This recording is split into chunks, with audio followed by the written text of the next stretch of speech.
नमस्कार दोस्तों, स्वागत है आपका आपके अपने YouTube channel human health and disease में। अगर आप एक मेडिकल स्टूडेंट हैं या आप एलोपैथ के प्रैक्टिशनर हैं तो ये वीडियो ही क्या, ये चैनल आपके लिए बहुत ही उपयोगी होने वाला है, क्योंकि यहाँ पर हम मानव के समस्त रोगों के बारे में सूचीबद्ध तरीके से जानकारी देते रहते हैं। यहाँ पर हम किसी भी रोग, उसके कारण, उसके लक्षण, उसकी पहचान और उसका एलोपैथिक इलाज क्या है, इसके बारे में जानकारी लाते रहते हैं। इसलिए आप हमसे जुड़ने के लिए चैनल को सब्सक्राइब करें, वीडियो को लाइक करें और वीडियो देखने के बाद कमेंट करके बताएं वीडियो कैसी लगी। धन्यवाद। चलिए शुरू करते हैं आज का अपना टॉपिक। देखिए, हमारा पूरा भाई हम लोग किस चीज़ पर पढ़ाई करने वाले हैं? मानव के समस्त रोगों के बारे में। तो हमारा पहला प्रश्न बनता है, रोग क्या है? हमारा पहला प्रश्न बनता है, रोग क्या है? देखिए, हमारा शरीर, मानव शरीर दुनिया की सबसे बड़ी जटिल केमिकल फैक्ट्री है। हमारे इसी शरीर में मान लीजिए इस पृथ्वी पर जितनी भी फैक्ट्रियां हैं और जितनी फैक्ट्रियां जो भी बनाती हैं वो सभी फैक्ट्रियां हमारे शरीर के अंदर हैं और वो सब कुछ अपने आप बनाते हैं। अब मान लीजिए हमारे शरीर के अंदर सभी फैक्ट्रियां जो हैं अपना अपना हर एक चीज़ बनाते हैं। हर एक चीज़ की भाई हमारे इसी शरीर के अंदर आयरन बनता है, कैल्शियम बनता है, जिंक बनता है, प्रोटीन बनता है, तरह तरह के तेजाब बनते हैं, अल्कोहल बनता है। मतलब जो कुछ है सब कुछ हमारे इस शरीर में अपने आप बनता है। और मान लीजिए हर चीज़ हमारा शरीर अपने आप बनाता है, तो हर एक चीज़ की एक दर होती है कि इसको कितना बनना चाहिए। हमारे शरीर में लार कितनी बननी चाहिए, हमारे शरीर में बाइल जूस कितना बनना चाहिए, हमारे शरीर में आयरन कितना बनना चाहिए, हमारे शरीर में कैल्शियम कितना बनना चाहिए, हमारे शरीर में पोटेशियम कितना बनना चाहिए, हमारे शरीर में जो बाइल जूस होता है कितना बनना चाहिए, लार कितनी बननी चाहिए। मतलब हर एक चीज़ की एक लिमिट होती है, दर होती है। जैसे हमारे शरीर में आयरन है, आयरन मान लीजिए,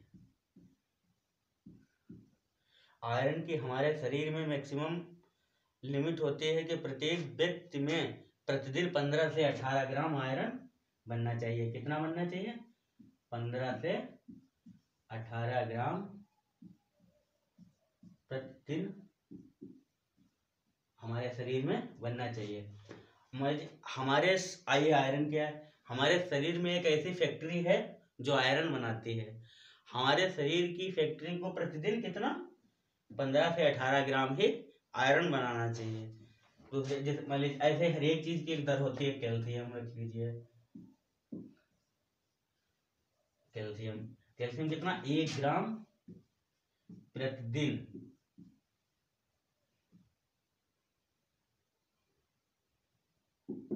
प्रतिदिन बनना चाहिए। ओके, ऐसे हमारे शरीर में पोटेशियम प्रोटीन रख लेते हैं। प्रोटीन हमारे शरीर में प्रोटीन कितने? मेल है तो 55 ग्राम, फीमेल है तो 45 ग्राम। ऐसे लिख लेते हैं।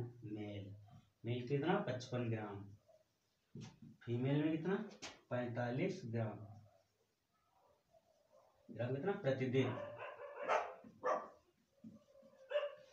हमारे शरीर में प्रोटीन प्रतिदिन मेल के 55 ग्राम, फीमेल के 45 ग्राम प्रतिदिन बनना चाहिए। और जिंक है, जिंक मान लीजिए, जिंक कितना? मेल है तो 11 ग्राम, फीमेल है तो 8 ग्राम। जिंक मेल में 11 ग्राम, 11 ग्राम, फीमेल में 8 ग्राम प्रतिदिन। ओके, अब जैसे हमारा शरीर है, हमारे शरीर के हमने बताया आपको, ऐसे समझिए आप कि हमारा शरीर दुनिया की सबसे बड़ी जटिल केमिकल फैक्ट्री बताया है।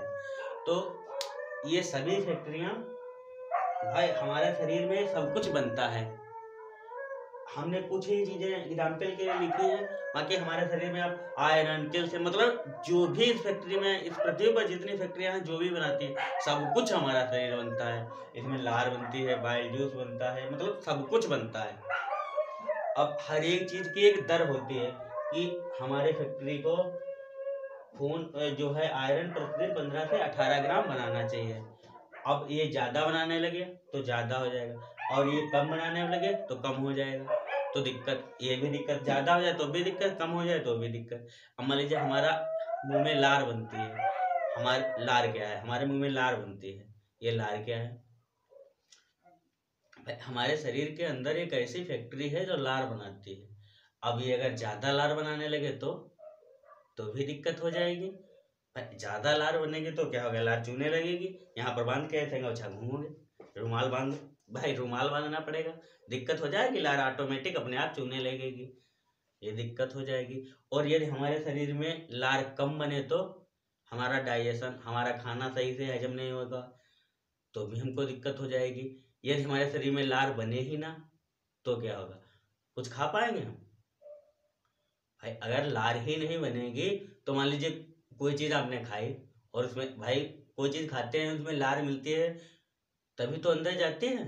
अब मान लीजिए आपने बिस्कुट खाया, मुंह में जब जब ऐसे चबलाएंगे तो ऑटोमेटिक हमारे मुंह की फैक्ट्री, मुंह में एक ऐसी फैक्ट्री है लार बनाती है, वो लार बना देगी, उसमें मिल जाएगा, हम बिस्कुट अंदर खा लेंगे। अगर मान लीजिए बिस्कुट खाया और मुंह में चबला रहे हैं, लार नहीं बन रही, लार बनाने वाली फैक्ट्री लार नहीं बना रही, तो क्या होगा, बिस्कुट खा ही नहीं पाएंगे भाई, वो तो पाउडर बन जाएगा। तो ये भी दिक्कत, मतलब हर एक चीज की एक दर होती है, उतना ही बनना चाहिए। और इससे अगर कम बने तो दिक्कत, ज्यादा हो जाए तो भी दिक्कत, मतलब कोई हर एक चीज की एक दर होती है, उतना ही होना चाहिए। अगर ज्यादा हो जाएगा तो भी दिक्कत हो जाएगी, तो भी एक रोग हो जाएगा। मतलब इनमें से जो सटीक है इतना ही होना चाहिए। कम में तो उस अवस्था को भी रोग कहेंगे, अगर ज्यादा है तो भी उस अवस्था को रोग कहेंगे। दूसरा कारण होता है, मान लीजिए हर एक चीज की, हमारे शरीर में जो ऑर्गन्स होते हैं, ऑर्गन्स इन फैक्ट्रियों को समझिए, हर एक चीज की एक रेस लिमिट होती है। भाई हमारा दिल 1 मिनट में कितनी बार धड़कना, 72 बार धड़कना चाहिए। अब ये कभी कभी हम लोग साइकिल चलाते हैं या कुछ ऐसा मेहनत का काम करते हैं तो दिल की स्पीड बढ़ जाती है, हमारा दिल 1 मिनट में 72 से बढ़ के 80 हो जाता है, 90 हो जाता है, 95 हो जाता है। फिर जब हम लोग काम नहीं करते हैं तो स्वतः ऑटोमेटिक वो, उसकी जो मैक्सिमम नॉर्मल रेंज होती है 72 पर आ जाता है। और ये अगर हम काम ना करें फिर भी ये 72 की बजाय 95 बार हो जाए तो भी ये रोग, ऐसी स्थिति को ही रोग कहते हैं। चलिए वो तो इधर से समझते हैं। अब मान लीजिए ये हमारे शरीर के अंदर सभी फैक्ट्रियां हैं जो ये सब कुछ बनाती हैं। अब मान लीजिए आयरन बनाने वाली फैक्ट्री है, अब कोई भी फैक्ट्री हो, मतलब कोई भी फैक्ट्री है और वो कुछ भी बनाती है, भाई हर एक चीज बनाने के लिए क्या चाहिए, भाई कोई भी फैक्ट्री कोई चीज तभी बना पाएगी जब उसको कच्चा माल मिलेगा। हर एक चीज को, कोई भी चीज बनाने के लिए, किसी भी चीज को बनाने के लिए सबसे ज्यादा क्या आवश्यक होता है, कच्चा माल। तो हमारे शरीर की सभी फैक्ट्रियों को कच्चा माल कहाँ से मिलता है, जाहिर सी बात है हमारे भोजन से। अब ये भोजन क्या, भोजन मतलब हमारे शरीर की सभी फैक्ट्रियों को कच्चा माल भोजन से मिलता है, अर्थात पाचन, पाचन तंत्र से। कहां से मिलता है, भोजन से, अर्थात पाचन तंत्र से। भाई भोजन का डाइजेस्टिव पूरा मैनेजमेंट कौन करता है, पाचन तंत्र ही तो करता है। तो अब ये अगर हमारा सही है पाचन तंत्र, अगर हमारा पाचन तंत्र सही है तभी तो सभी फैक्ट्रियों को कच्चा माल मिल पाएगा। इसको यहाँ से, भाई कोई भी फैक्ट्री हो उसको कच्चा माल पाचन तंत्र से ही मिलता है। अब मान लीजिए किसी का पाचन तंत्र सही नहीं है या उसको भूख ही नहीं लगती है, बहुत कम खाना खाता है, तो क्या होगा भाई, अगर व्यक्ति कम खाना खाएगा या उसको भूख ही नहीं लगेगी या उसका पाचन, खाना जो खाता है उसका सही से डाइजेस्टिव नहीं हो पाएगा, तो ये हमारे शरीर में आयरन की फैक्ट्री है, वो प्रतिदिन 15 से 18 ग्राम आयरन बनाते हैं। तो इसको 15 से 18 ग्राम आयरन बनाने के लिए कच्चा माल चाहिए, और ये कच्चा माल कहाँ से, ये पाचन तंत्र से लेगी। अब पाचन तंत्र में मान लीजिए यहाँ ये कच्चा माल इसको यहाँ से लाके यहाँ पर देती है, तभी तो ये फैक्ट्री अपना काम करती है। इसको कच्चा माल लाने के लिए कौन कौन माल देता है, भाई पाचन तंत्र ही तो देता है। अब मान लीजिए यहाँ से ये फैक्ट्री यहाँ आई लेने अपना कच्चा माल, और यहाँ पाचन तंत्र आपका सही नहीं है, बहुत कम मात्रा में खाना खाएं, तो यहाँ पर क्या होगा, आयरन इसको कच्चा माल ही नहीं मिलेगा। अब यहाँ मान लीजिए पाचन तंत्र से हमारा डाइजेस्टिव होके बहुत कम मात्रा में आयरन आया, मान लीजिए 10 ग्राम आयरन ही आया यहाँ, और यहाँ से इस फैक्ट्री को कितना मिलेगा, 10 ग्राम मिलेगा। अब इसको 15 से 18 ग्राम बनाना है। अब ये इसको मिला ही, कच्चा माल ही नहीं मिला, कच्चा माल मिला मात्र 10 ग्राम। कच्चा माल मात्र मिला 10 ग्राम। अब 10 ग्राम से ये फैक्ट्री कितना बना पाएगी, मुश्किल को 8 ग्राम। अब 8 ग्राम बना पाएगी तो क्या होगा, अब हमारे शरीर को चाहिए कितना, 15 से 18 ग्राम, और ये कितना बना पा रही है, 8 ग्राम। अब कितना होगा, 7 ग्राम की हमारे शरीर में प्रतिदिन हमको इतना चाहिए, और इस फैक्ट्री को पूरा कच्चा माल नहीं मिल पा रहा है क्योंकि पाचन तंत्र सही नहीं है। और जब भाई पाचन तंत्र सही नहीं होगा तो किसी भी फैक्ट्री को पूरा कच्चा माल नहीं मिलेगा। अब इसको कच्चा माल पूरा नहीं मिला, इसने मुश्किल 8 ग्राम बना पाया। अब 7 ग्राम की हमारे शरीर को क्या हो जाएगी, कमी हो जाएगी। प्रतिदिन हमारे शरीर में 7 ग्राम आयरन कम पड़ने लगेगा। इससे क्या होगा, अब यही सिलसिला लगभग 1-2 महीने किसी का चलता रहे तो क्या होगा, उसके शरीर में आयरन की कमी हो जाएगी। आयरन की कमी हो जाएगी तो मतलब हीमोग्लोबिन की कमी हो जाएगी। आयरन क्या होता है, मतलब हमारे शरीर की जितनी भी फैक्ट्रियां जो भी बनाती हैं वो एक दूसरे से लेती है कच्चा माल, और अंत में मान लीजिए यहाँ से आयरन इसने लिया, इसने आयरन बना के शरीर की दूसरी फैक्ट्री को दे दिया, वहां से हीमोग्लोबिन दूसरी फैक्ट्री लेके वहां से आरबीसी बनाएगी। आरबीसी क्या होती है, आरबीसी जिसके शरीर में जितना ज्यादा आयरन होगा उसके शरीर में उतना ही ज्यादा हीमोग्लोबिन, जितना ज्यादा हीमोग्लोबिन होगा उतनी ज्यादा आरबीसी होंगी। और आरबीसी का हमारे शरीर में आरबीसी जो क्या काम करती है, भाई पूरे शरीर को ऑक्सीजन आरबीसी के द्वारा ही मिलता है। आरबीसी एक ऐसे तस्तरी के आकार की होती है, ऐसे ये आरबीसी जो है अपने इधर, ये ऑक्सीजन भाई ब्लड में हो जाती है, यहाँ से ब्लड हीमोग्लोबिन से आयरन से आरबीसी बनके ब्लड में जाती है। ब्लड के अंदर ये हमारे हार्ट से होकर फेफड़े से ऑक्सीजन लेके हमारे शरीर की सभी कोशिकाओं तक ऑक्सीजन ले जाने का काम ये आरबीसी करती हैं। अब हमारे शरीर में जब आयरन पूरा नहीं होगा, आयरन की कमी होगी तो आरबीसी की कमी होगी, आरबीसी की कमी होगी तो हमारे शरीर की सभी कोशिकाओं को ऑक्सीजन सुचारू रूप से नहीं मिल पाएगा। अब मान लीजिए हमारा शरीर जो है लाखों करोड़ों कोशिकाओं से मिलकर बना है। कोशिका के शरीर की बहुत छोटी, सबसे छोटी इकाई कोशिका होती है। कई कोशिकाएं मिलकर एक ऊतक बनाती हैं, कई ऊतक मिलकर एक अंग बनाते हैं, और कई अंग मिलकर एक तंत्र बनाते हैं, फिर कई तंत्र मिलकर एक हमारा शरीर ये बना होता है। लाखों करोड़ों कोशिकाएं होती हैं।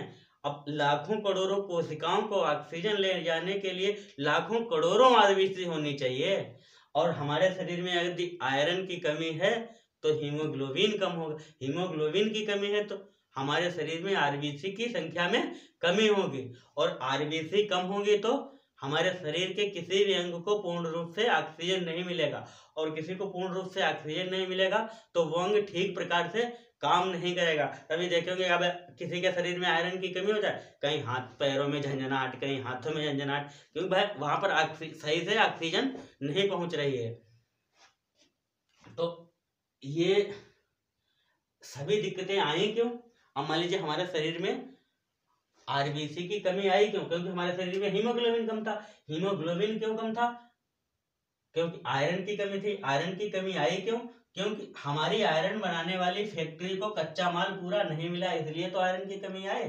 तो ये कच्चा माल कहाँ से मिलता है, पाचन तंत्र से। तो इसलिए पाचन तंत्र जो है हमारे शरीर को चलाने के लिए बहुत ही महत्वपूर्ण तंत्र होता है। हालांकि सभी तंत्र अपनी जगह जगह अपने अपने लिए सभी तंत्र हमारे लिए उपयोगी, लेकिन पाचन तंत्र होता है अक्सर मतलब सभी मर्जें इसी से जुड़ी हुई है। क्योंकि भाई हमारे शरीर में अगर शरीर में पाचन तंत्र सही है तो हमारे शरीर की सभी फैक्ट्रियों को कच्चा माल पूरा पर्याप्त मात्रा में मिलेगा, और पर्याप्त मात्रा में कच्चा माल मिलेगा तो वे सभी फैक्ट्रियां अपना सुचारू रूप से जितना उनको बनाना चाहिए वो सभी चीजें अपना बनाएंगे। जितना आयरन बनना चाहिए उतना आयरन बनेगा, जितना कैल्शियम बनना चाहिए उतना कैल्शियम बनेगा, जितना प्रोटीन हमारे शरीर को चाहिए उतना प्रोटीन बनेगा, जितना जिंक हमारे शरीर को चाहिए उतना जिंक बनेगा, हमारे शरीर में जितनी लार बननी चाहिए उतनी लार बनेगी। अब मान लीजिए भाई हमारा सब कुछ सिस्टम हमारा सब कुछ सिस्टम जो है किससे, पाचन तंत्र से ही जुड़ा है।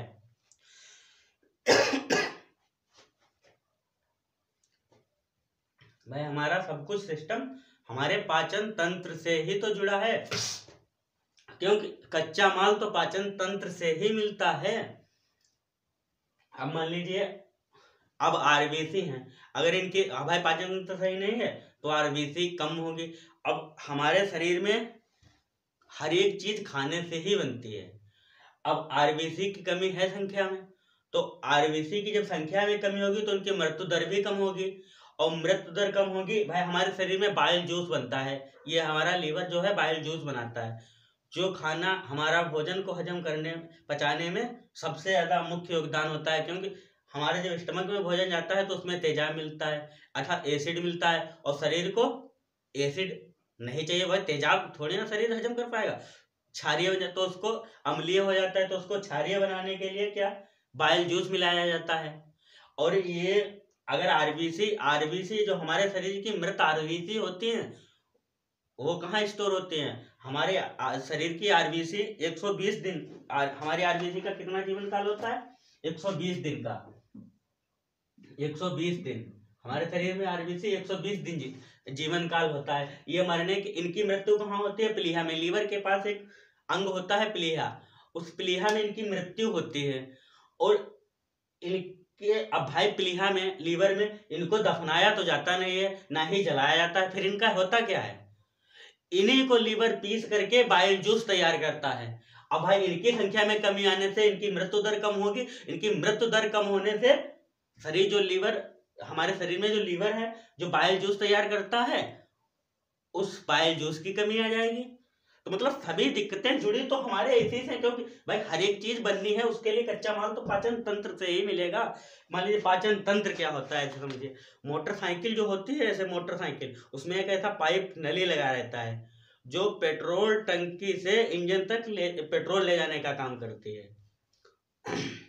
अब मान लीजिए आपकी मोटरसाइकिल कितनी भी सीसी की हो, कितनी पावरफुल हो, आपकी पेट्रोल की टंकी पूरी फुल हो और ये नली जो ऐसे ले जाती है पेट्रोल इंजन तक टंकी से, और ये नली में कहीं पर छेद दो तो मोटरसाइकिल चलेगी, मोटरसाइकिल नहीं चल पाएगी। कितनी भी पावरफुल की हो मोटरसाइकिल चलने वाली नहीं है। ऐसे ही ये हमारा शरीर जो है, हमारे शरीर की गाड़ी को चलाने के लिए जो पेट्रोल देता है ये हमारा पाचन तंत्र देता है। अगर इसमें कहीं पर दिक्कत है तो पूरा शरीर कोई भी अंग सही से काम नहीं कर पाएगा। इसलिए आज हम लोग सबसे पहले जो है पाचन तंत्र से जुड़ी हुई मर्जों के बारे में आज सबसे पहले पढ़ाई कर जो है सीखेंगे। हमारा सबसे पहला कहाँ से स्टार्ट करेंगे, पाचन तंत्र से। आज हम लोग पाचन तंत्र से जुड़ी हुई सभी मर्जों के बारे में सीखेंगे। देखिए हमारे इसीलिए हमको मतलब अगर पाचन तंत्र हमारा सही है तो हमारे शरीर में कोई दिक्कत नहीं होगी, हमारे शरीर को कोई रोग होगा ही नहीं। अब ये कोई विषाणु जनित या कोई भी रोग होता है तो उसको हमारा शरीर अपने आप स्वतः खुद ठीक कर लेगा। हमारे शरीर में अगर सभी पोषक तत्वों की पूर्ति है तो फिर हमारा शरीर जो है स्वतः अपने आप ही भरपाई कर लेगा। अब मान लीजिए कहीं को चोट वोट भी लग जाती है, मान लीजिए कहीं पर किसी के शरीर में कहीं चोट लग गई, पैर मरोड़ गया, कुछ भी दिक्कत हो गई, तो हमारा अगर पाचन तंत्र सही है तो हमारे शरीर की सभी फैक्ट्रियां अपना माल पूरा बना रही हैं। हमारे शरीर में आयरन की बिल्कुल जितना होना चाहिए पूर्ति है हमारे शरीर में, आयरन की पूर्ति है, कैल्शियम जितना होना चाहिए उतना कैल्शियम है, जितना प्रोटीन होना चाहिए उतना प्रोटीन है, जितना जिंक होना चाहिए उतना जिंक है। मतलब हमारे शरीर का प्रतिरक्षा तंत्र बहुत मजबूत होगा। तो कोई भी अगर दिक्कत हो जाती है, पैर मान लीजिए मुड़ गया और हमारे शरीर में आयरन की पूर्ति है, तो हमारा उसका विभाजन, भाई शरीर को ऑक्सीजन सुचारू रूप से मिलेगा, और शरीर को ऑक्सीजन सुचारू रूप से मिलेगा तो ये ऑक्सीजन सही मिलेगा तो सभी चीजें बहुत अच्छे से काम करेंगी, और अच्छे से काम करेंगी तो हमारा कोशिका विभाजन बहुत तेज होगा। अब मान लीजिए यहाँ की कोशिकाएं टूट गई, पैर मुड़ गया, तो वो बहुत ही जल्दी विभाजन करके उसकी भरपाई कर लेंगी, हमें ये भी दिक्कत नहीं होगी। क्योंकि हमारे शरीर में ज्यादातर जो भी दिक्कतें आती हैं हमारे पाचन तंत्र से ही जुड़ी हुई दिक्कतें आती हैं। मान लीजिए, क्योंकि हमारे शरीर की सभी फैक्ट्रियों को कच्चा माल पाचन तंत्र से ही मिलना है, तो इसलिए हम सबसे पहले पाचन तंत्र से जुड़ी हुई बीमारियों के बारे में पढ़ेंगे। किसके बारे में? पाचन तंत्र। पाचन तंत्र